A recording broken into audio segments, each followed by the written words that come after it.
Nice. Rajaram గారు, మీ గురించి మేము ఊహించిన దానికంటే గొప్పగా ఉన్నారు.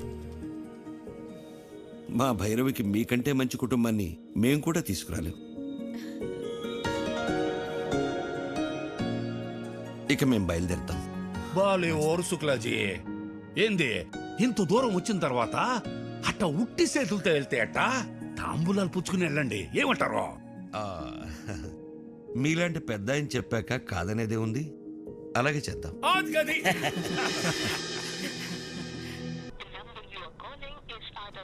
ఈ రవీంద్ర గాడి ఫోన్ పనిచేయట్లేదేంటి? అల్లుడు, ఒక కొత్త సిటీకి వెళ్ళి కొత్త మనిషి గురించి కనుక్కోవాలంటే కొంచెం టైం పడుతుంది. ఎందుకు టెన్షన్ పడుతున్నావు? సార్, రవీంద్ర వచ్చాడు సార్. వచ్చాడా? ఏంటి రవీంద్ర, అప్పుడే వచ్చావేంటి? సార్, కలకటాలో వాడి పేరు తెలియని వాడే లేడు సార్. పేరు చెప్పగానే వాడి అడ్రస్ తెలిసిపోయిందంటే వాడు ఎంత ఫేమస్ చూడండి.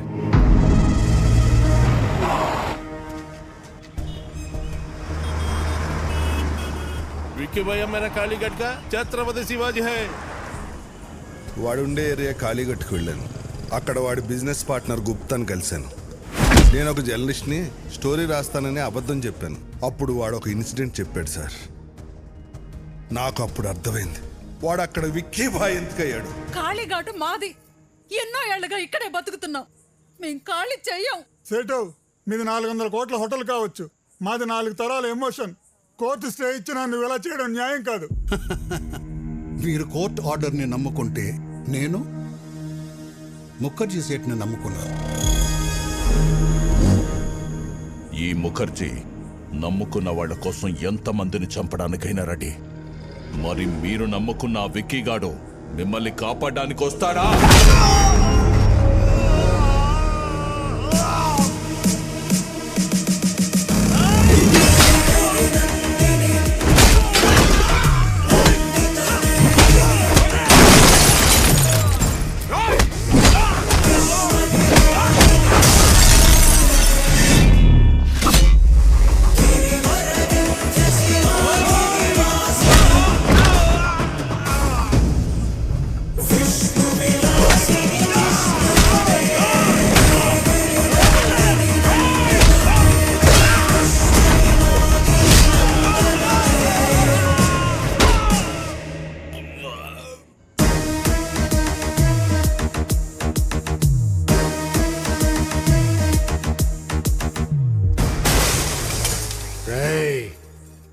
ఇంకోసారి ఏరియాలో కనిపిస్తే మీ తలలో తీసి అమ్మూరి మెళ్ళ ఎలాడదీస్తా.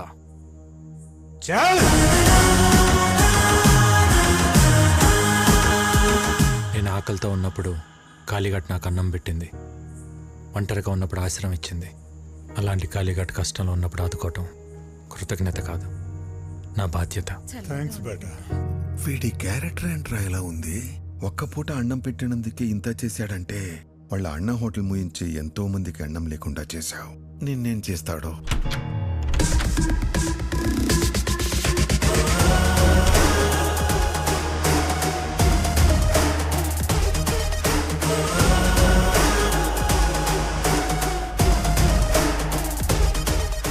ఏంటి రవీంద్ర,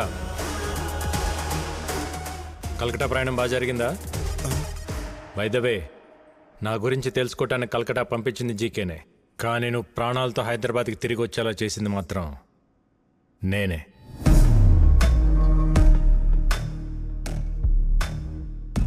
నా గురించి జీకేకి తెలియాలి కదా. జీకే, ప్రతివాడు గెలుపు కోసమే బ్రతుకుతాడు, కానీ 10 మందికి మంచి జరగాలని ఆశయం కోసం బ్రతికేవాడు చాలా అరుదుగా ఉంటాడు. మా అన్నయ్యలాగా. మా అన్నయ్య ఫేస్లో నవ్వు మిస్ అయితే నేను డిస్టర్బ్ అవుతా. అలా చిన్నప్పుడు మీ మామ పాపారావు ఒకసారి డిస్టర్బ్ చేశాడు, ఇప్పుడు నువ్వు డిస్టర్బ్ చేస్తున్నావు. వద్దు జీకే, నన్ను కెలకద్దు. ఏంట్రా వార్నింగా? గెలికింది నేను కాదురా, మీరు. మళ్ళీ చెప్తున్నా, నీ కళ్ళ ముందే ఎప్పుడు నవ్వుతూ ఉండే నీ ఫ్యామిలీలో నుంచి ఆ నవ్వు తీసేస్తా. ఏం పీక్కుంటావు పీకో. నవ్వు, బాగా నవ్వు. నువ్వు ఎవడి చేత మా హోటల్లో విషం పెట్టించావో వాడు నా చేతికి చిక్కాడనుకో, అప్పుడు ఉంటుందా ఈ స్మైల్? నువ్వు మూయించిన మా హోటల్స్ తెరుచుకుంటున్నప్పుడు, నువ్వు దాచిన నిజాలు బయటకు వస్తుంటే, నీ ఎంపైర్ రాత్రికి రాత్రి కుప్పకూలిపోతుంటే అప్పుడు ఉంటుందా ఈ స్మైల్? చూసావా, జరగబోయేది చెప్తుంటేనే నీ ఫేస్లో స్మైల్ మిస్ అయింది. అందుకే చెప్తున్నా, హ్యాపీగా నవ్వుతూ ఇప్పుడే ఫోటో తీయించుకొని ఫ్రేమ్ కట్టించి పెట్టుకో. ఎందుకంటే ఆ తర్వాత ఆ స్మైల్ రమ్మన్నా రాదు, రానివ్వను. కొంచెం స్ట్రాంగ్ అయింది కదా, బాగానే ఉంటుంది, తాగు.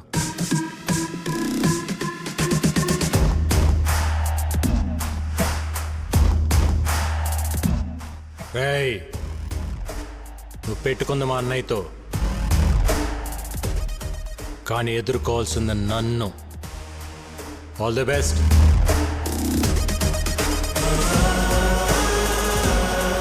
Breaking news. రాజారాం కేసులో విషాహారం తిన్న పిల్లల ఆరోగ్య పరిస్థితి హాస్పిటల్లో సీరియస్ గా ఉంది. వారికి ఏమైనా అయితే రాజారాం జైలుకి వెళ్లాల్సి వస్తుంది. సుఖీభవ హోటల్స్ శాశ్వతంగా మూతపడే అవకాశం ఉంది. ఇట్స్ ఓకే నా. ఏం డాక్టర్, ఇంతకాలమైనా పిల్లలు రికవర్ అవ్వట్లేదు.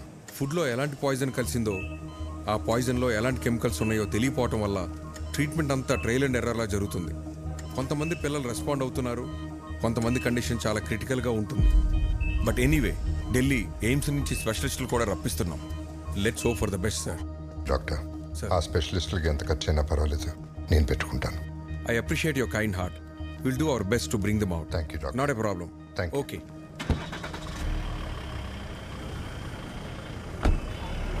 Okay sir. నాగర్ గారు. అరే అన్నయ్య గారు ఇప్పుడే వెళ్ళిపోయారే. పర్లేదండి, ఇట్స్ ఓకే. మీతో కొంచెం పర్సనల్గా మాట్లాడాలి. మొన్న అనాథ శరణాలయంలో జరిగిన ఫుడ్ పాయిజన్ విషయంలో పిల్లలు తిన్న ఫుడ్లో ఏవో అడల్టరేటెడ్ కెమికల్స్ కలిసాయని ఫుడ్ ఇన్స్పెక్టర్ కేసు పెట్టాడు. ఎవరో కలిపితే కానీ ఫుడ్ పాయిజన్ జరగదు. పోలీస్ ఇన్వెస్టిగేషన్లో ఒక్క క్లూ కూడా దొరకలేదా? ఆ జీకే ఇన్వెస్టిగేషన్ పూర్తిగా జరగనివ్వకుండా ఆపాడు. అయితే వాడెవడో కనిపెడితే అన్ని నిజాలు బయటకు వస్తాయి. అన్నయ్య నిర్దోషిగా ప్రూవ్ చేయాలన్నా, జీకేని దోషిగా ప్రూవ్ చేయాలన్నా వాడొక్కడే మార్గం. ఇంకొకడున్నాడు. ఎవరు? ఎవరెతను? ఇతను జీకే ఫుడ్స్లో కొంతకాలం పనిచేసిన సైంటిస్ట్. పేరు మహేష్. అక్కడ జరుగుతున్న కల్తీ గురించి, దానివల్ల వచ్చే హెల్త్ ప్రాబ్లమ్స్ గురించి రీసెర్చ్ చేశాడు. జీకే ఫుడ్స్ బ్యాడ్ అని అన్నయ్య స్టేట్మెంట్ ఇచ్చినప్పుడు ఆ మహేష్ వచ్చి అన్నయ్యని కలిశాడు. జీకే పైన మీరు చేస్తున్న అలిగేషన్స్ అన్ని కరెక్టే సార్. వాళ్ళు చైనా నుంచి అడల్టరేటెడ్ ప్రోడక్ట్స్ తీసుకొచ్చి మన కంట్రీలో అప్రూవల్స్ లేకుండా వాడుతున్నారు. చిప్స్లో పామ్ ఆయిల్ బదులు పామోలిన్ ఆయిల్ వాడుతున్నారు, which actually can cause cancer. Chinese salt అయిన అజినోమోటో వాడుతున్నారు. చిన్నపిల్లల్లో అయినా పెద్దోళ్ళలో అయినా ఇది బ్రెయిన్ పనిచేయకుండా ఆపేస్తుంది. స్లోగా పర్మనెంట్ బ్రెయిన్ డ్యామేజ్ అవుతుంది. ఇలా జీకే ప్రతి ఫుడ్ ప్రోడక్ట్ పైన డీటెయిల్ రిపోర్ట్ తయారు చేస్తున్నాను. ల్యాబ్ రిపోర్ట్స్ రెడీ అవగానే నేనే వచ్చి మిమ్మల్ని కలుస్తాను. అంతవరకు నా ఫోన్ స్విచ్ ఆఫ్లో ఉంటుంది. జీకే మనుషులు నా కోసం వెతుకుతున్నారు సార్. రైట్ టైంలో నేనే మీ కాంటాక్ట్లోకి వస్తాను. ఆ తర్వాత అతను కాంటాక్ట్ చేయలేదు. మేము ఎంత ప్రయత్నించినా అతని డీటెయిల్స్ దొరకలేదు. నా అనుమానం కరెక్ట్ అయితే అతను జీకే మనుషులకు దొరికిపోయాడేమో అనిపిస్తుంది. లేదు సార్, ఫుడ్లో పాయిజన్ కలిపినాడు ఆ సైంటిస్ట్ మహేష్. వీళ్ళిద్దరే జీకే భయాలు. వాళ్ళిద్దరు బతుకున్నారు కాబట్టి జీకే ఇంకా అన్నయ్య వెంట పడుతున్నాడు. ముందు మనం ఫుడ్లో పాయిజన్ కలిపినోడిని పట్టుకుంటే అన్ని నిజాలు బయటకు వస్తాయి. కానీ ఏం చేసినా కేసు ఫైనల్ హియరింగ్కి వచ్చే లోపల చేయాలి.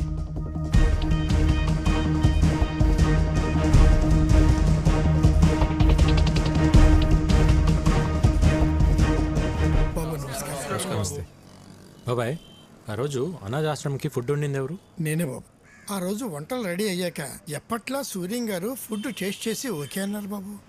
ఆ రోజు ఆశ్రమానికి ఫుడ్ తీసుకెళ్ళింది ఎవరు? ఇదో ఈయనే. నేనే సార్. కానీ ఏమైంది? అనాథ శరణాలయానికి వెళ్తుండగా ఆ రోజు నా పాపకి యాక్సిడెంట్ అయిందని తెలిసి హాస్పిటల్కి వెళ్ళిపోయింది సార్. మరి ఎవరు తీసుకెళ్లారు? బయలురాజు. బయలురాజు మన రెస్టారెంట్లోనే తనే చూసుకుంటాడు. నమస్కారం. నమస్తే. బయలురాజు మనోడే. మరి ఫుడ్ పాయిజన్ ఎక్కడ జరుగుతుంది? బాయ్, మర్చిపోయాను. ఇంతకు మీ పాపకి ఎలా ఉంది ఇప్పుడు? అలాకా శుక్ర్ హే, ఇప్పుడు బాగానే ఉంది సార్. ఆ రోజు యాక్సిడెంట్ చేసిన మనిషి తీసుకెళ్లి హాస్పిటల్లో జాయిన్ చేశాడు సార్. బిల్స్ అని తనే కట్టాడు. మంచోడు సార్. తెలిసినోడా? తెలీదు సార్. ఓ యూపీకే ఆద్మీ. చిన్న ట్రక్ ఉంది. ఓ అచ్చా డ్రైవరే సార్. డ్రైవరా? హా సార్.